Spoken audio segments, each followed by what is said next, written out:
Right now টলিগঞ্জের প্রথম সারির তারকা নুসরাত জাহানকে সোশ্যাল মিডিয়ায় সর্বদাই সক্রিয় দেখা যায়। কেননা সেখানেই তারকা তার প্রতিদিনের আপডেট শেয়ার করেন অনুরাগীদের মাঝে।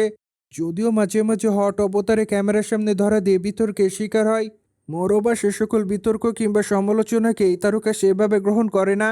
কেননা টলিগঞ্জের এই সুন্দরী তার ইচ্ছামতো ছবি সোশ্যাল মিডিয়ায় শেয়ার করেন।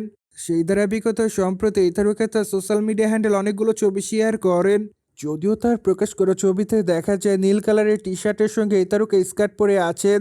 তাছাড়া খোলামেলা চুলে হালকা মেকআপে চোখে চশমাতে তাকে দেখতে অনেকটা সুন্দরী লাগে। তাই তো অবশ্য তার রূপের প্রতি রীতিমতো ঘায়াল হয় তার অনুরাগীরা। সেই ধারাবাহিকতায় তার প্রকাশ করা ছবির কমেন্ট বক্সে অনেকে তাকে মাই লাভ বলে দাবি করেন।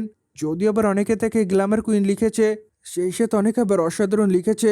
মূলত অনেকে আবার তাকে গর্জিয়াস বলে দাবি করেন। কিন্তু আবার অনেকে তাকে আগুনের ইমোজি দেয়। মোরওভার অনেকে আবার তাকে ফাটাফাটি লিখেছে। কিন্তু আবার অনেকে তাকে সুন্দরী বলে দাবি করেন। ওভারঅল সবকিছু মিলে আপাতত অনুরাগীদের মধ্যে আলোচনা এই তারকা। বাই দ্য ওয়ে, টলিগঞ্জের আপাতত সময়ের আলোচিত এবং দর্শকপ্রিয় একজন নায়িকা হলেন নুসরাত জাহান। মূলত এই তারকা তার কেরিয়ারে অনেকগুলো চলচ্চিত্র উপহার দেন তিনি তার অনুরাগীদের। সেখানে অবশ্য তার অভিনয় তার অনুরাগীদের কাছে বরংবার ভালো লাগে। তাই তো অবশ্য অল্প সময় তিনি তার অভিনয় গুণে দর্শকদের মধ্যে আলোচনায়। বাই দ্য ওয়ে, মেন্টাল চলচ্চিত্রে এই তারকাকে সর্বশেষ অভিনয় করতে দেখে তার অনুরাগীরা। সেখানে অবশ্য প্রায় অনেকদিন পর ইয়াশ দাশগুপ্তার বিপরীতে অভিনয় করতে দেখা যায় এই সুন্দরীকে। যদিও চলচ্চিত্রটিতে তাদের দুজনের অভিনয় অনুরাগীদের মধ্যে নজর কাড়ে। তাই তো অবশ্য অনুরাগীরা রিসেন্টলি তাদেরকে আবারও একসঙ্গে চলচ্চিত্রের পর্দায় দেখতে চাই। অন্যদিকে বর্তমানে নুসরাত জাহানের হাতে অনেকগুলো প্রজেক্টের কাজ আছে।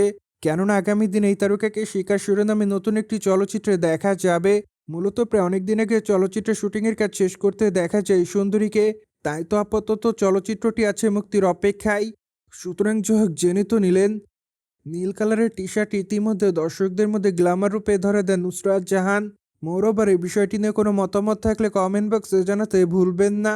কিন্তু আমাদের চ্যানেলটিকে সাবস্ক্রাইব করে আমাদের সাথেই থাকুন আপকামিং আপডেট জানার জন্য।